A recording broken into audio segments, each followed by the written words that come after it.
그 탐방을 다녔던 교회들, 미국 교회 같은 경우들은 다 큰 교회 또 위주이기 때문에 좀 작은 공동체에서 이렇게 보시는 분들은 좀 상대적으로 좀 박탈감이라고 할까요? 좀 그런 것도 느낄 수 있다고 저는 생각합니다.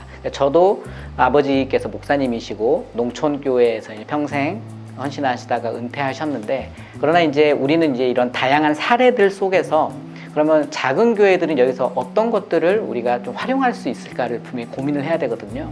저는 한 3가지 정도 우리 작은 교회 목사님들에게 대안들을 좀 제시할 수 있다고 봅니다. 첫 번째는 다음 세대 교육에 있어서 우리가 어떤 사역적으로 이걸 확장을 시키기보다는 있는 자원과 상황 가운데서 해결해가는 좀 힘이 필요하지 않나? 저는 이걸 세대 통합으로 해결할 수 있다고 봅니다. 이제 우리가 초대 교회도 다 부서로 나누어져 있던 게 아니거든요. 결국 세대 통합입니다. 가정도 세대 통합이고요. 교회 공동체도 원래는 세대 통합이었거든요. 그러나 필요에 의해서 세대 분리가 된 거지, 이게 애초부터 세대 분리 예배는 아니었다라는 전제를 가지고 시작한다면, 지금 미국의 많은 교회들이 제가 본 교회 가운데서는 초등학교 4학년부터 성인 예배를 함께 드리는 대형 교회도 있고요.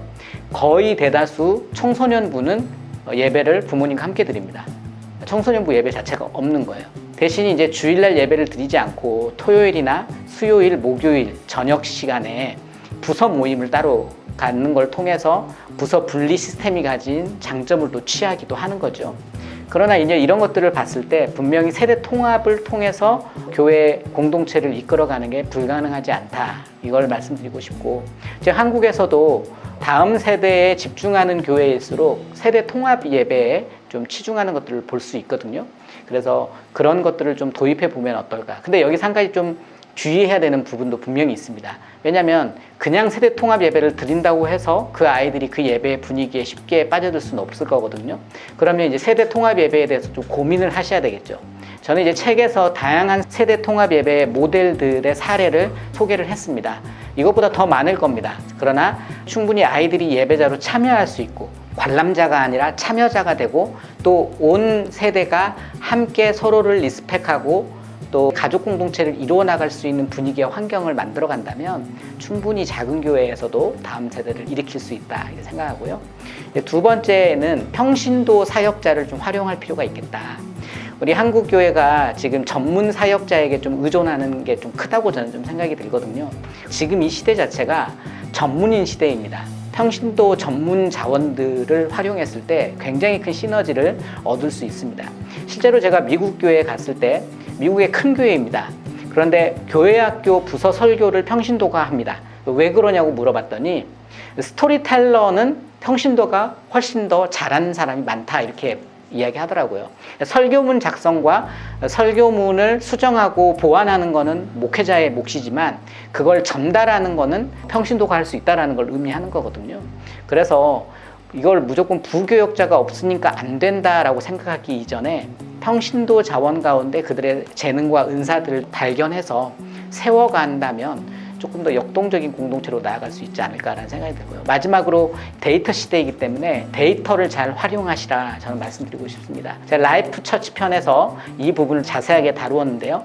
이제 이런 데이터 시대가 되어서 데이터를 활용하는 교회도 많이 늘어가고 있고요. 선교적 필요를 알고 데이터를 지금 흘려보내주는 곳도 굉장히 많아졌습니다.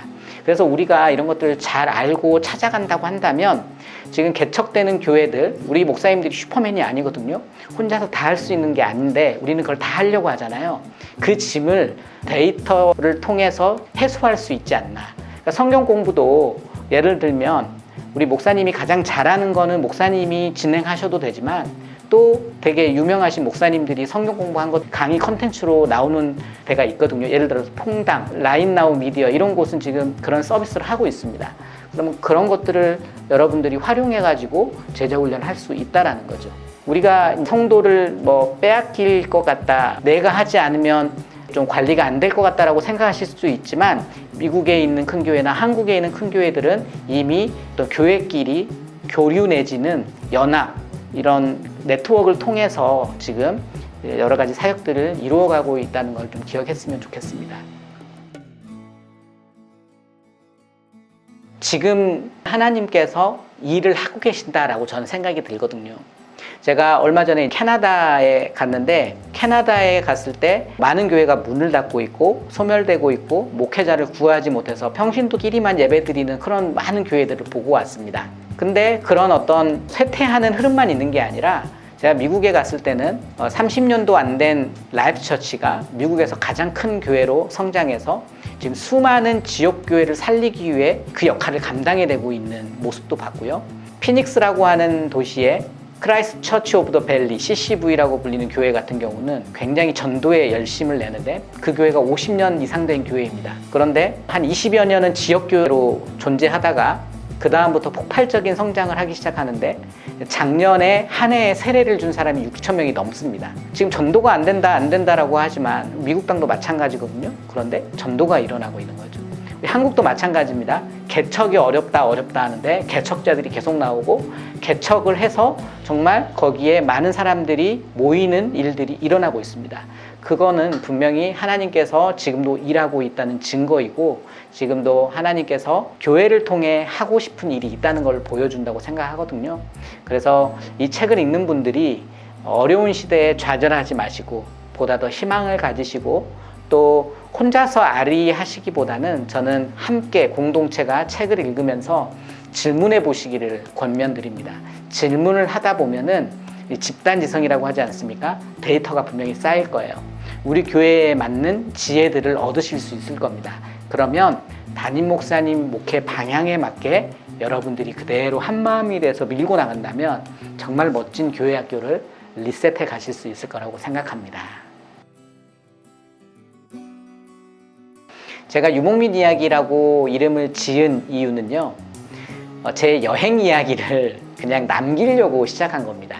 그래서 기록에 좀 이거를 남겨야 자료가 되는데 그럼 영상으로 남기는 게 제일 좋겠다 싶어가지고 제가 영상 촬영을 하기 시작했고 1년간의 여행을 쫙 기록으로 남겼거든요.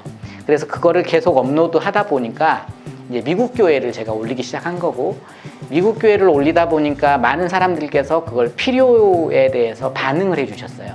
그래서 이런 게 지금 한국에 필요하구나라는 걸 제가 깨닫게 되었고 이제 미국 교회를 탐방한 거를 편집해서 올리기 시작했고 한국에 돌아와서도 제가 교회 현장으로 돌아가지 않고 여전히 하나님께서 한국 교회 가운데서도 일하시는 모습들을 제가 소식을 듣게 되었습니다. 그래서 지금까지 한국의 여러 교회들을 좀 돌아다니면서 그 사례를 소개하고 있습니다.